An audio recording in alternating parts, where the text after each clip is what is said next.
من جماليات لعبة كرة القدم إنها تلعب مباشرة في الأوتار الحساسة في مشاعرك وميولك، كده بين الفرح والحزن، بين القهر وجنون الاحتفال. بس بعض الأحيان تصير كوارث خارجية تنسيك هذه المشاعر وهذه الميول وترجعك مباشرة للإنسانية. أيوة، قائمتنا اليوم جدية ألف وحزن وكآبة، أبدا ما في ضحك.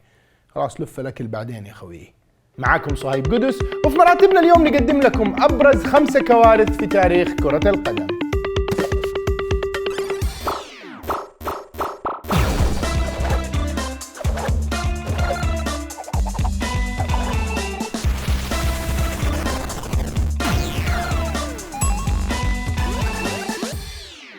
قواعد نسجلها في دفتر عشان الكل يفهم التصنيف والترتيب. رقم 1 اعتمدنا على الحدث والأضرار الناجمة من خلفه. رقم 2 اعتمدنا على آثار هذه الأحداث في مسيرة تاريخ اللعبة.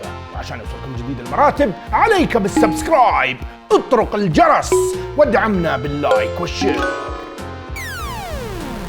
في المرتبة الخامسة حريق برادفورد. نادي برادفورد يلعب في الدوري الدرجة الثالثة من الدوري الإنجليزي، وملعب نادي برادفورد اسمه فالي باريد. هذا الملعب من الملاعب اللي يتمتع بتصميم كذا عتيق في الديزاين، مستخدمين ألواح خشبية كذا جميلة مرة. وبالرغم من جمالية التصميم لكن جاتهم تحذيرات كثير يا جماعة. ترى الجماهير يقعدوا يرموا كذا زبايل ويرموا أشياء. أفرض كذا واحد رمى ولاعة ولا كبريت ولا حاجة وتشب نيران ما ينفع. ترى قاموا فعلا قالوا الإدارة إنه هذا الشيء صحيح، فإحنا حنستبدل الألواح الخشبية بحدايد ستيل، بس إيش مع نهاية الموسم. وفي المباراة الختامية اللي جمعت برادفورد ولينكولن سيتي على نفس الملعب، برادفورد كان جايب الدوري عام 85، والآن جاء كذا الآن بنحتفل كلنا مع الجماهير بالبطولة الكاس كذا، وهذه الليلة فرحة. لكن للأسف ما كان يوم فرحة لأي أحد.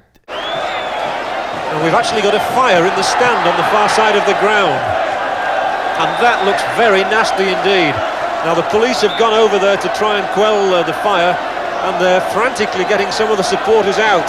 المعلق هو بيعلق فجأة قال إنه لحظة والله في نيران، يا الله مشكلة. وفي ظرف 4 دقائق الستاند هذه الواجهة كلها ولعت. It's a catastrophic sight for Bradford City Football Club.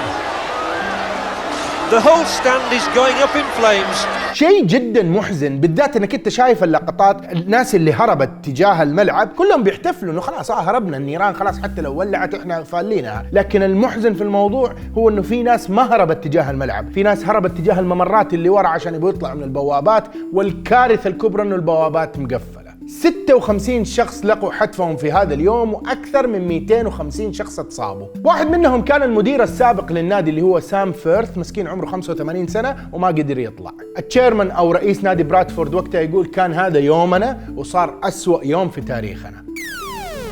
في المرتبة الرابعة الفريق المغمور. عبر التاريخ شفنا كثير من حالات حوادث الطيران أثرت في الرياضة عموما وفي كرة القدم خصوصا. فقدنا لاعبين، مدربين، منسوبين، صحفيين، وفي بعض الحالات تفقد فريق بالكامل. فريق شابيكوينز البرازيلي فريق مغمور، حتى مو بس مغمور يعني قاريا حتى محليا، لكنه وصل في البطولة اللي هي سود أمريكانا، اللي هي البطولة اللي زي اليوروبا ليج، ما هي الشامبيونز ليج اللي هي البطولة اللي أقل منها. وصل للنص النهائي وبيواجه فريق الأرجنتيني اللي هو سان لورينزو، مباراة قوية، وقدر يتجاوز ويوصل للمباراة النهائية. وصل للمباراة النهائية لمواجهة أتلتيكو ناسيونال الكولومبي في قلب مدين، لكن للأسف طيارته ما وصلت للمطار.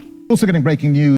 Aircraft reported. Es que se ha caído un avión a Colombia में crash हो गया. شابكوانز البرازيلي. عقب سقوط الطائرة سارعت فرق الإنقاذ إلى الذهاب لمكان الحادث. اتحطمت الطائرة بعد ظروف جوية ومناخية، صارت مشاكل، وحتى يعني حاولوا يتواصلوا معاهم، وسقطت الطائرة كده في منطقة صعبة كده، منطقة جبلية. من بين 77 راكب فقط 6 اللي نجوا، 3 من ال6 هذول كانوا لعيبة. و3 لاعبين هم آلين روشر، إليو سامبير، جاكسيون فولمان، والحارس دانيلو باديلا الذي لم يتمكن من الصمود لحراسة نفسه ليتوفى لاحقا في المشفى. صدمة كبيرة جدا في البرازيل وفي المدينة الصغيرة كده، ما هم مصدقين كده. تخيل ناموا انه ثاني يوم يلا يوم المباراة تتفاجأ بهذا الخبر. اتحاد الكونيمبول قرر تأجيل المباراة، خلاص قالوا حنأجل يعني المباراة لوقت آخر. لكن فريق أتلتيكو ناسيونال قرر منح الكأس للفريق البرازيلي تأبينا لهم.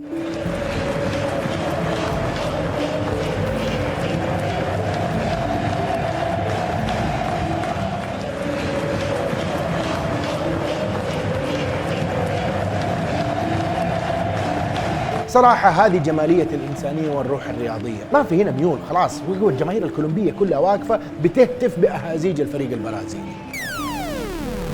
في المرتبة الثالثة مذبحة هيزل. نهائي البطولة الأوروبية أو دوري الأبطال لعام 1985 كان بين يوفنتوس وليفربول اللي كان يدافع عن لقبه وقتها. ليفربول كان قد عدى نادي روما وكان في مشاكل مع الطليان كذا والإنجليز، ووصل النهائي وحيواجه يوفنتوس. المدينة المستضيفة هي هيزل البلجيكية. للأسف الملعب ما كان مجهز لا أمنيا ولا سلام ولا حتى أي كلب. يا راجل في ناس من كثر ما كان الوضع حبي في ناس دخلت بدون تذاكر كذا خلاص. الفاصل ما بين جمهور يوفنتوس وجمهور ليفربول أقل من متر، يعني زي كذا هو هنا كذا السلام عليكم كذا، وهم ناس كذا وضعهم. الضرب بدأ من قبل ما تبدأ المباراة أصلا. جمهور ليفربول كذا خشوا على الطليان كذا يو بلادي باشر كذا، خشوا فيهم وتسببوا بإصابات وصلت لأكثر من 600 شخص. مو بس كذا، كمان 39 شخص ماتوا.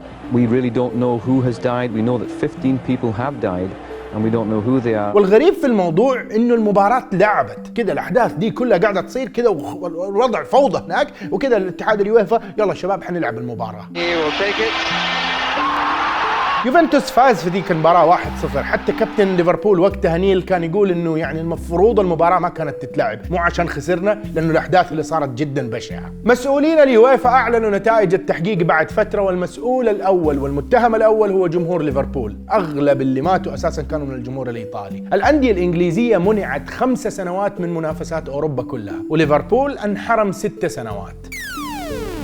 في المرتبة الثانية مذبحة بورسعيد، أكبر حادثة مؤسفة في تاريخ كرة القدم العربية والمصرية تحديدا. الموضوع من قبل لا يبدأ والتعصب مقفل المباراة. مباراة كانت بين الأهلي والنادي المصري، لعبوا مباراة في ملعب النادي المصري. لاعبي الأهلي دوبهم داخلين كذا بيسخنوا، 10 من مشجعين النادي المصري كذا خشوا الملعب، وجات قوات الأمن كذا بعدتهم كذا، لكن النوايا واضحة من البداية، عنف جاي. ناس بين شوطي اللقاء وفي الاستراحة أحداث غريبة مش عارفين، ما شفناش حاجة في الشوط الأول سواء من حكم اللقاء أو من أداء النادي الأهلي. المباراة من قبل ما تخلص في شيء غريب قاعد يصير احنا ما احنا فاهمينه، في ألعاب نارية قاعدة تترمي من هذا الملعب وهذا الملعب كذا، في تعصب كذا قاعد محقون من يوم صفر الحكم وانتهت المباراة، واضح ما حد كان بيشوفها.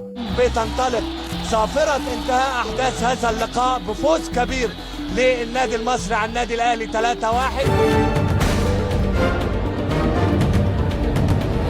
الوضع جنون. جمهور المصري نزل الملعب وكانوا بدهم يجيبوا اللعيبة، بعدين ما جابوا اللعيبة، راحوا جهة جمهور الأهلي وتحاصر جمهور الأهلي، ما هو قادر يخرج، وهاتك يا رجم بالحجارة بالقوارير القزاز والألعاب النارية. الناس اللي جريت في الملعب جريت، اللي جريت عند أوضة اللعيبة جريت، مفيش بقى في حصل تدافع طبعا في الحتة اللي هي بتاعت البوابات دي، ناس كتيرة طبعا النفس وانت حواليك وناس دست على ناس.